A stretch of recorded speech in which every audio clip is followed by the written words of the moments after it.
जय हिंद, जय संपूर्ण क्रांति, जय सुभाष, जय प्रकाश। चंद खबरों के साथ आपके दरबार में हाजिर हो गया बौद्ध हिंद प्रकाश।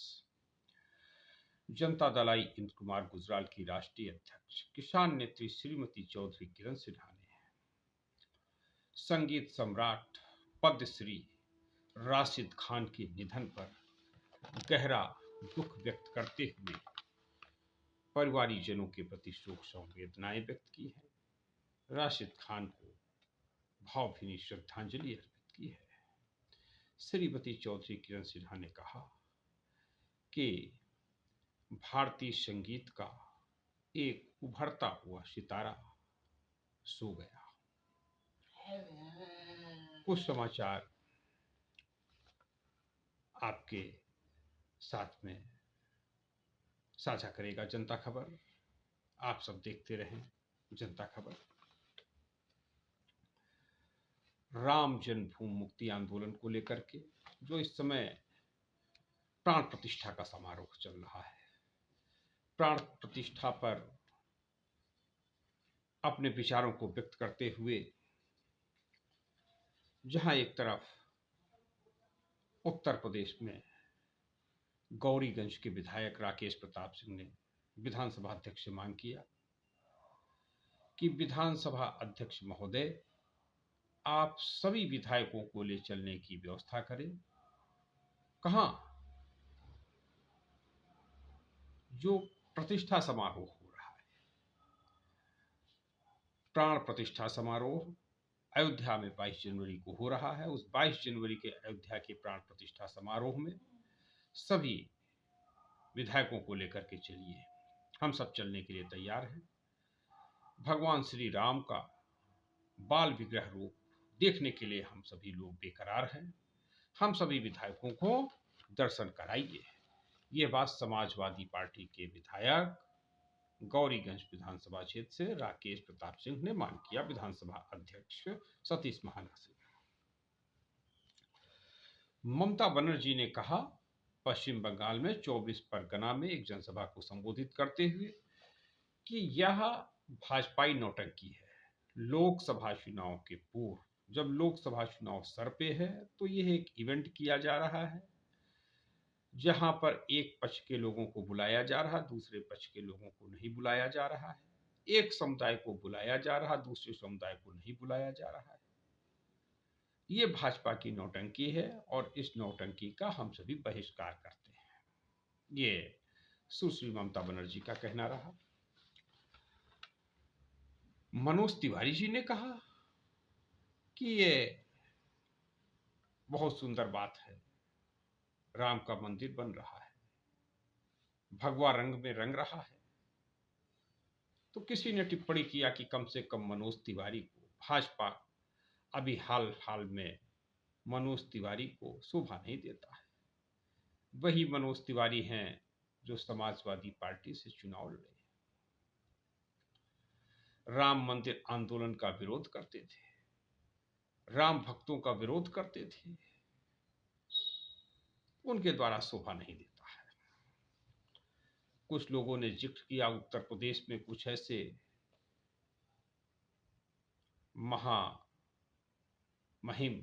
महान लोग उत्तर प्रदेश सरकार में विराजमान हैं, इसके पहले भी विराजमान रहे, जिन्होंने राम भक्तों को खूब गरियाने का काम किया, भगवान राम और मां सीता को भी गरियाने का काम किया, जिनकी पहचान ही थी राम विरोधी के रूप में, राम भक्तों का उत्पीड़न करने वालों के रूप में जिनकी पहचान थी, आज सत्ता के हिस्सेदार हैं, सत्ता में मलाई खा रहे हैं, माल काट रहे हैं, ऊंचे ओहदों पर पड़े हैं। ये सत्ता का नशा है और कोई नया नशा नहीं है। ये दल बदलू लोग हैं, शासन सत्ता के दलाल हैं। शासन सत्ता को जिसकी सत्ता होती है उसी में होते हैं। लेकिन एक बात की गारंटी होती है कि जिस सत्ता में ये होते हैं, एक दो बार सत्ता का मजा चखने के बाद उस सत्ता को हमेशा हमेशा के लिए नेस्तनाबूद कर देते हैं, करा देते हैं। चाहे उन्होंने कांग्रेस में माल मलाई खाई हो, चाहे बसपा में माल मलाई खाई हो, कांग्रेस को नेस्तनाबूद कर दिया, बसपा को नेस्तनाबूद कर दिया, सपा को नेस्तनाबूद कर दिया, अब भाजपा में माल मलाई खा रहे हैं तो भाजपा को नेस्तनाबूद करना उनकी नैतिक जिम्मेदारी बन जाती है और उस पर वो सफल भी होते रहते हैं। चंद चेहरे हैं उत्तर प्रदेश की राजनीति में, बिहार की राजनीति में, पश्चिम बंगाल की राजनीति में, लगभग संपूर्ण देश की राजनीति में चंद चेहरे हैं। सरकार चाहे जिसकी बने, माल मलाई खाने के लिए आ जाते हैं। तो जो कार्यकर्ता पार्टी के लिए मरता है, खपता है, लगता है, अपना जीवन बर्बाद करता है, उसके साथ नाइंसाफी होता है, लेकिन वो शक्तिविहीन हो जाता है, वो कोई भूमिका नहीं निभा सकता है, तो फिर वो कार्यकर्ता बद्दुआएं देता है और उन्हीं बद्दुआओं से सरकारों का सर्वनाश होता है। ऐसा लंबे समय से देखा जा रहा है। लेकिन जो मौजूदा शासन सत्ता में सरकार होती है वो इतना मदमस्त होती है, उसे कोई फर्क नहीं पड़ता है। जब सरकार से नीचे उलट जाते हैं तब फड़फड़ाते हैं, जैसे आज कुछ विपक्ष में बैठे लोग फड़फड़ा रहे हैं सत्ता के लिए। लेकिन जब सत्ता के नशे में थे कुछ नहीं सुझाई पड़ रहा था, कुछ नहीं सुनाई पड़ रहा था। सिर्फ यही सुनाई पड़ रहा था कि ये सत्ता में बैठे हुए बहादुरों, तुम कभी जाने वाले नहीं हो, हमेशा सत्ता तुम्हारी चेरी रहेगी, तुम हमेशा सत्ता में बने रहोगे, तुम हमेशा मुख्यमंत्री बने रहोगे, तुम हमेशा प्रधानमंत्री बने रहोगे, तुम हमेशा मुख्यमंत्री बनाए रहोगे, तुम हमेशा प्रधानमंत्री बनाए रहोगे। लेकिन शासन सत्ता उलट जाती है। तथागत बुद्ध कहते हैं कि तुम्हारे शरीर की जो कण हैं, जो रचनाएं हैं, जो त्वचा के पास के तमाम तत्व हैं, वह त्वचीय त्वचीय तत्व भी स्थिर नहीं है। तुम्हारे शरीर पर जो निशान है, जो अपना काम कर रहे हैं, वह भी स्थिर नहीं है। कुछ भी स्थिर नहीं है, सबको जाना है, सत्ता भी जाएगी। तो सत्ता 2024 में कुछ लोगों की जाने वाली है, तो कैसे जा रही है उसको समझना होगा। पूर्णिया में 26 से 28 तक न्याय यात्रा लेकर के पहुंचेंगे राहुल बाबा। राहुल बाबा को कुछ लोगों ने बता दिया कि मीडिया में एससी ओबीसी माइनॉरिटी नहीं है, सचिवालय में, केंद्रीय सचिवालय में एससी ओबीसी माइनॉरिटी नहीं है। तो राहुल बाबा लगे बबाने, मीडिया में नहीं, सचिवालय में नहीं। किसी ज्ञानी पुरुष ने बताया कि अरे राहुल बाबा, ये शासन सत्ता तो तुम्हारे पापा जी ने, तुम्हारी दादी जी ने, तुम्हारी दादी के पिताजी ने ही चलाई है। लगभग 35 बरस सत्ता तो तुम्हारे परिवार से चली है। नरसिम्हा राव का पीरियड और मनमोहन सिंह का पीरियड, यह भी तुम्हारे परिवार के ही खाते में जोड़ा जाता है। तो बताओ जिम्मेदार कौन हुआ? अरे भाई, तुमने मीडिया में क्यों नहीं एससी ओबीसी माइनॉरिटी को रखा? तुमने केंद्रीय सचिवालय में एससी ओबीसी माइनॉरिटी को क्यों नहीं रखा? किसने तुमको रोका था? इस चंद सवाल उठ रहे हैं। भारत रत्न लोकनायक जयप्रकाश नारायण ने इंदिरा गांधी को पत्र लिखा। उसमें लिखा, इंदु, भारत की जनता डिग्रीधारी नहीं हो सकती है, डिग्रीधारी नहीं है, इसमें कोई दो राय नहीं। लेकिन भारत की जनता बुर्बक नहीं है, भारत की जनता सब कुछ समझती है। फिल्मों का डायलॉग ये पब्लिक है, पब्लिक सब जानती है। राहुल बाबा, तुम्हारे पापा जी ने कहा था 1 रुपया चलता है 85 पैसा खो जाता है, 15 पैसा ही पहुंच पाता है। तो 85 पैसा कहां चला जाता है?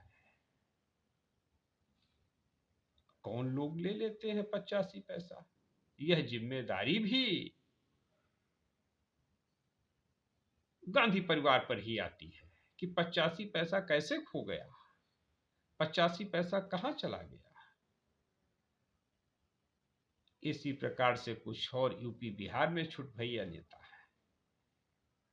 कोई भूरा बाल साफ करो की बात करता है, कोई पीडीए की बात करता है, लेकिन जब मौका मिलता है तब पीडीए नहीं दिखाई देता है। और पीडीए उनके परिवार में भी नहीं दिखाई देता है, परिवार का भी संचालन पीडीए नहीं करता। बहुएं पीडीए से नहीं आती हैं। काहे को जनता को बेवकूफ बना रहे हो भाई? ऐसा जनता का कहना है, कुछ लोग विद्वान जनों का कहना है कि भाई किसको बेवकूफ बना रहे हो। और तिलक तराजू तलवार, 85 पे 15 का शासन नहीं चलेगा, वोट हमारा राज तुम्हारा नहीं चलेगा। लेकिन जब राज आया, जब 85% के वोटों से राज आ गया, तब राज किसका चलने लगा? उन्हीं पूंजीपतियों, उन्हीं अवसरवादियों का राज चलने लगा। परिणाम आपके सामने। तो शासन सत्ता से सबको हटना होगा, बड़ा संभल के चलना है। जो जितना ऊंचे होता है वो उतना ही खतरे पे होता है। बच गया जो तलवार से, उसे फूल से कटना पड़ा है। वक्त को न पहचाना है जिसने, उसे मिटना ही पड़ा है। तो यात्रा लेकर के निकले हैं, न्याय यात्रा। किसको न्याय देंगे? न्याय क्यों नहीं दिए? लगभग 35 बरस शासन सत्ता में रहने के बाद न्याय क्यों नहीं दिए? यह भी लोग पूछ रहे हैं, सवाल उठ रहा है। सीमांचल जा रहे हैं, पूर्णिया जा रहे हैं, कुछ लोग कह रहे हैं कि एक संप्रदाय विशेष का वोट लेने के लिए जा रहे हैं। ऐसी भी चर्चाएं कहना है। उधर क्या हो रहा है कि सुपौल में बड़े पैमाने पर शराब बरामद हुई है। मुजफ्फरपुर में, बिहार का समाचार, माने बिहार में मुजफ्फरपुर में एक शराबी पहुंच गया, टीचर, वो भी शिक्षक, रजिस्टर लेकर के गुड़ता मुड़ता गिरता पड़ता, रजिस्टर संभालता, शराब के नशे में धोत मस्त। पुलिस ने गिरफ्तार कर लिया। लेकिन सवाल है कि सुपौल हो या मुजफ्फरपुर हो, इस प्रकार की शराब की घटनाएं क्यों हो रही हैं? शराब की निर्बाध रूप से बिक्री क्यों चल रही है? शराब की डिलीवरी क्यों हो रही है? शराब क्यों मिल रही है, क्यों पकड़ी जा रही, शराब क्यों घुसने पा रही है? ये बड़ा सवाल है। और उत्तर प्रदेश की खबर, अफजाल अंसारी, गाजीपुर सांसद, उनकी बेटी की शादी में अखिलेश यादव पहुंचे। पत्रकारों ने सवाल पूछा तो उन्होंने कहा, जो आप देख रहे हैं वही सच है, वही हकीकत है। मैंने संकेत ऐसे दिए कि समाजवादी पार्टी अफजाल अंसारी को सांसद का टिकट दे देगी, लोकसभा का चुनाव में उतार देगी। कुछ लोगों ने याद दिलाया कि 2012 का जब चुनाव हो रहा था, 2017 के भी चुनाव में जब कुछ लोग अंसारी बंधु खास तौर से समाजवादी पार्टी में शामिल होना चाह रहे थे, तब तो आपने शामिल नहीं किया। बाद में फिर आपके ऊपर आरोप लगता है कि आपने उस अंसारी परिवार के लोगों को टिकट अपना दे दिया ओम प्रकाश राजभर की पार्टी के माध्यम से। और पुनः जिस प्रकार से अफजाल अंसारी के परिवार से जिस प्रकार से आपकी नजदीकियां चल रही हैं, बढ़ रही हैं, उससे तो यही लग रहा है कि आप समाजवादी पार्टी का टिकट दे देंगे। तो कहां गई वह प्रतिबद्धता, पहले की प्रतिबद्धता, जब उनसे दूरी बनाने की बात थी, दूरी बनाने की प्रतिबद्धता थी, और आज उनके साथ खड़े हो गए?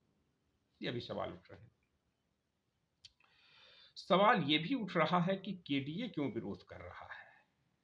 तो माने कायस्थ, दलित, अति पिछड़ा यह 22 जनवरी का विरोध क्यों कर रहा है? तो इसका सबसे बड़ा सवाल यही आ रहा है कि 22 जनवरी के प्रति उन लोगों को लगता है कि उनके साथ विश्वासघात किया गया, उनको न्याय नहीं दिया गया। इसलिए केडीए की ओर से विरोध हो रहा है। आप सब देखते रहें जनता खबर। केडीए, जिस समय राम जन्मभूमि मुक्ति आंदोलन चल रहा था, उस समय भी केडीए की बड़ी भूमिका रही थी, बड़ी भागीदारी रही थी। रामशरण श्रीवास्तव जिलाधिकारी थे, डीबी राय एसपी थे। रामशरण श्रीवास्तव को लोकसभा का टिकट नहीं दिया गया, राज्यसभा नहीं भेजा गया। कभी कहा गया आप लोकसभा जाइए, आप हमीरपुर से तैयारी कीजिए, कभी कहा गया कानपुर से तैयारी कीजिए। कभी दिनेश जौहरी, डॉक्टर दिनेश जौहरी, जो पहले मंत्रिमंडल में स्वास्थ्य मंत्री भी बने थे, उन्हें हटाया गया और कहा गया जाओ लोकसभा की तैयारी करो। कभी बरेली, कभी रामपुर, कभी मुरादाबाद टहलते रहे।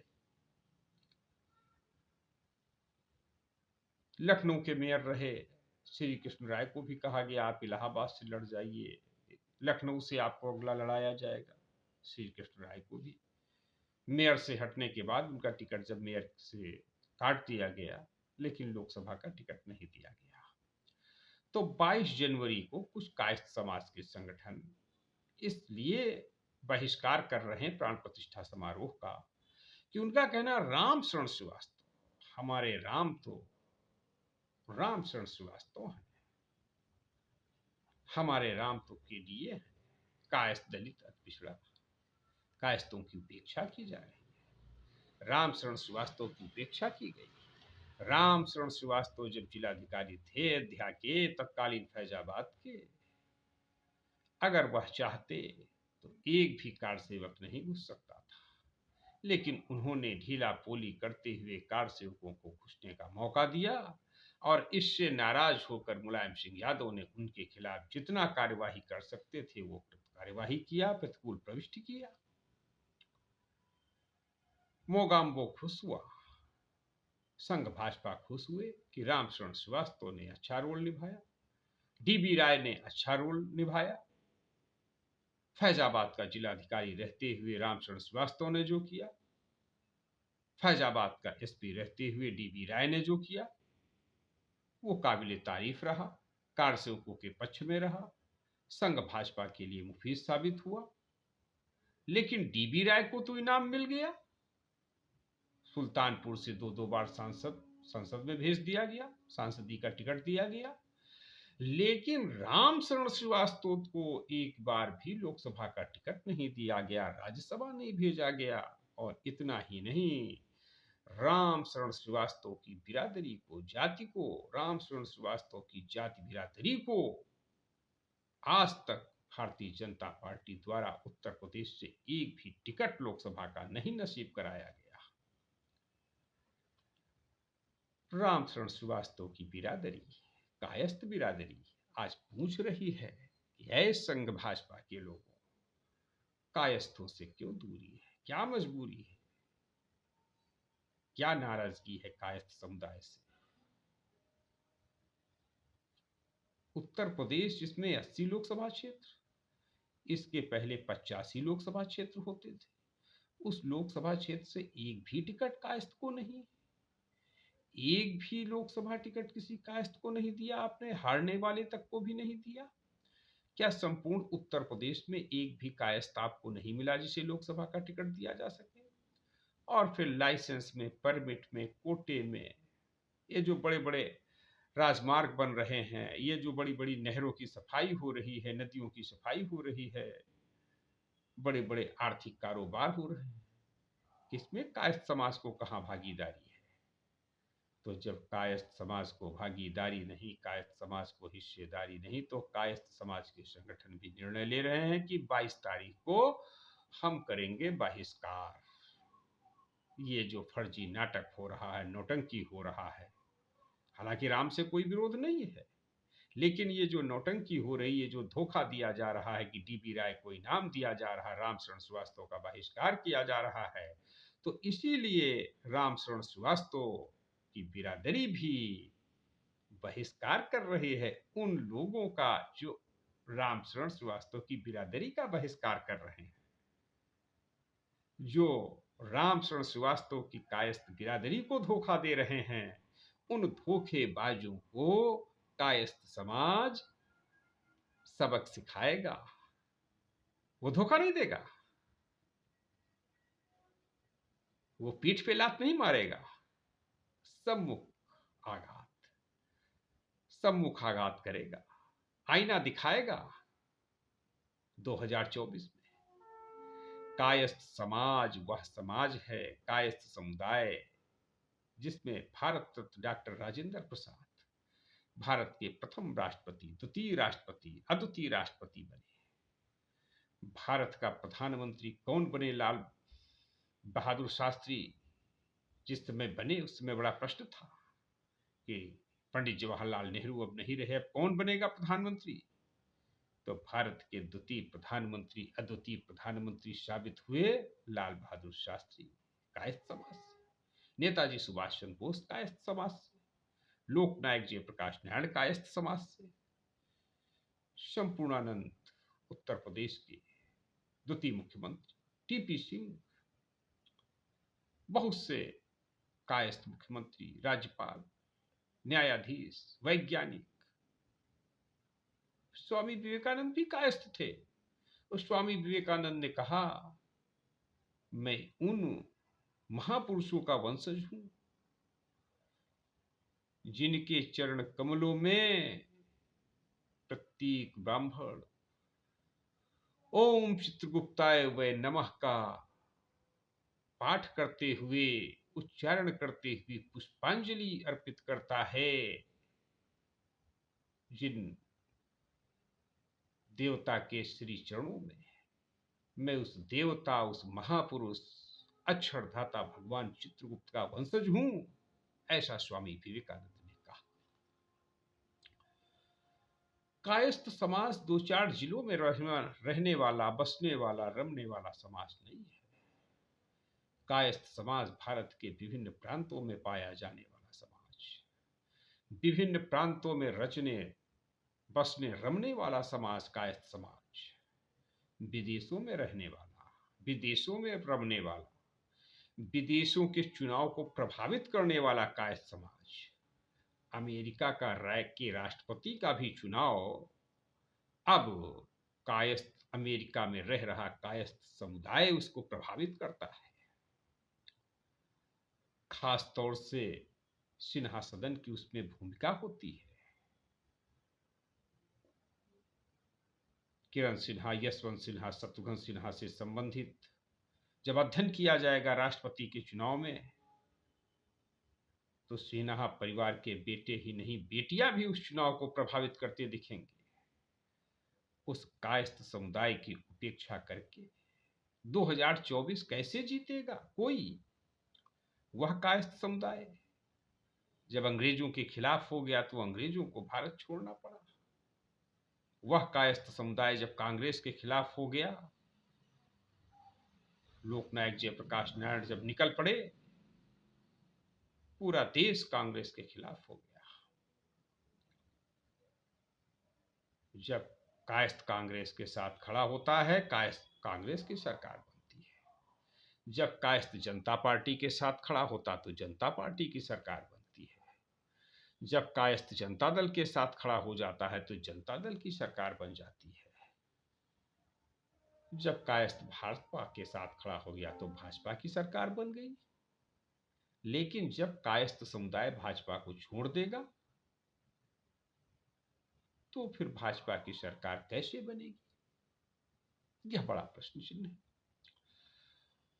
और कायस्थ समुदाय के नेता तो इस बार कह रहे हैं कि फूल खिले हैं बड़ी तैयारी से, कह दो सोलों से, कह दो चिंगारी से, कायस्थ रूपी फूल खिले हैं अब की बड़ी तैयारी से। माने कायस्थ समुदाय 2024 में अपनी तैयारी के साथ राजनीति में आ रहा है, दस्तक दे रहा है। और इसलिए उसने एक समीकरण बनाया, KDA, माने कायस्थ समुदाय, अनुसूचित जाति जनजाति जिनकी उपेक्षा हुई, दलित समुदाय को साथ लिया। KD, A मीन्स अति पिछड़ा, अति पिछड़ा हिंदू हो या मुसलमान, अति पिछड़ा एक समान, हिंदू हो या मुसलमान। जो अति पिछड़ा है, जिसको पछाड़ा गया, जिसको भागीदारी नहीं दी गई, हिस्सेदारी नहीं दी गई, वो अति पिछड़ा समुदाय भी कायस्थ समुदाय के साथ कंधे से कंधा मिला करके खड़ा हो रहा है। 28 फरवरी को एक बहुत बड़ी रैली हो रही है उत्तर प्रदेश की राजधानी लखनऊ में। भारत रत्न लोकनायक जयप्रकाश नारायण डॉक्टर राजेंद्र प्रसाद की जयंती पुण्यतिथि के अवसर पर और केडीए समीकरण, कायस्थ दलित अति पिछड़ा समीकरण के तहत विराट रैली होगी। लोकसभा चुनाव की तैयारी चल रही है सभी लोकसभा क्षेत्रों में। बिहार की अभी 6 सीट, गोपालगंज, गया, सासाराम, जमुई, हाजीपुर, समस्तीपुर के प्रभारियों की नियुक्ति की गई, प्रभारी बनाए गए कि अनुसूचित जाति की जो सीटें हैं उत्तर प्रदेश में भी बहराइच, आगरा, मोहनलालगंज, हरदोई, मिश्रिख, इटावा जैसी सीटें हैं, कायस्थ बाहुल्य सीटें, जौनपुर की मछली शहर, आजमगढ़ की लालगंज, इन जगहों पर भी कायस्थ समुदाय काम कर रहा है, अपने कायस्थ मतदाताओं के साथ में सामंजस्य बना रहा है, बेहतर रिजल्ट दिया जा सके।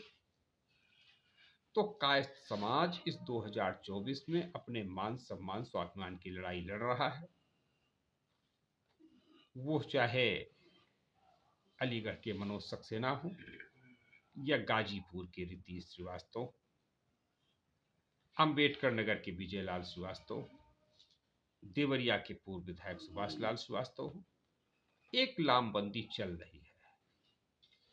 किरण सिन्हा, यशवंत सिन्हा, शत्रुघ्न सिन्हा, सबकी गतिविधियां 2024 में भाजपा को रोकने के लिए है, सबको साथ लेकर के।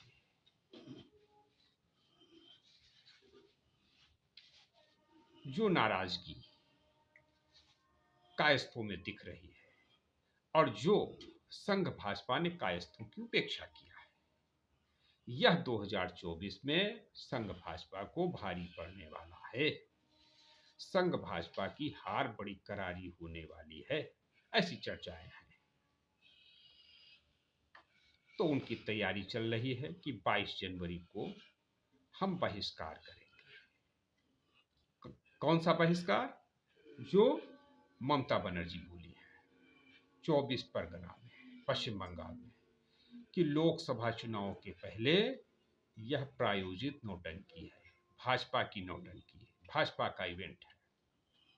कांग्रेस, सपा, राजद, लोकदल, जदयू, तमाम राजनीतिक दल उसमें नहीं जा रहे हैं, वो बहिष्कार कर रहे हैं।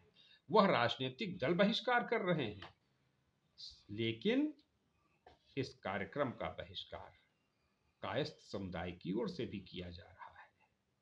कायस्थ समुदाय के लोग भी इसका बहिष्कार कर रहे हैं। वो इसलिए नहीं कि राम मंदिर को लेकर के, राम मंदिर में पूरी आस्था है, राम में पूरी आस्था है। कुछ तो कायस्थ समाज के ऐसे दीवाने मस्ताने परवाने हैं, जैसे मिर्जापुर के मनोज श्रीवास्तव, जिन्होंने विश्व हिंदू परिषद के अशोक सिंघल के साथ काम किया, परंतु उपेक्षित होकर के चुनाव लड़ गए और हजारों की तादाद में उनको नगर पालिका से चुनाव भी मत भी मिला, तो वह भी विरोध कर रहे हैं। तमाम जगहों पर, जैसे लखीमपुर में चुनाव भाजपा ने टिकट नहीं दिया, डॉक्टर इरा श्रीवास्तव ने नामांकन कर दिया, श्रीमती चौधरी किरण सिन्हा की ब्रिगेड ने उनका समर्थन कर दिया, डॉक्टर इरा श्रीवास्तव लखीमपुर से चुनाव जीत गई। अब पूरी व्यूह रचना कायस्थ समाज की एक बन चुकी है कि 2024 में भाजपा को रोका जाए। और भाजपा को केवल रोकना ही नहीं है, कायस्थों का अस्तित्व बचाना है, दलितों का अस्तित्व बचाना है, अति पिछड़ों का अस्तित्व बचाना है, माने केडीए का अस्तित्व बचाना है। केडीए के अस्तित्व को बचाने के लिए लोकसभा चुनाव की तैयारी हो रही है और 28 फरवरी को रैली हो रही है। आप सब देखते रहे जनता का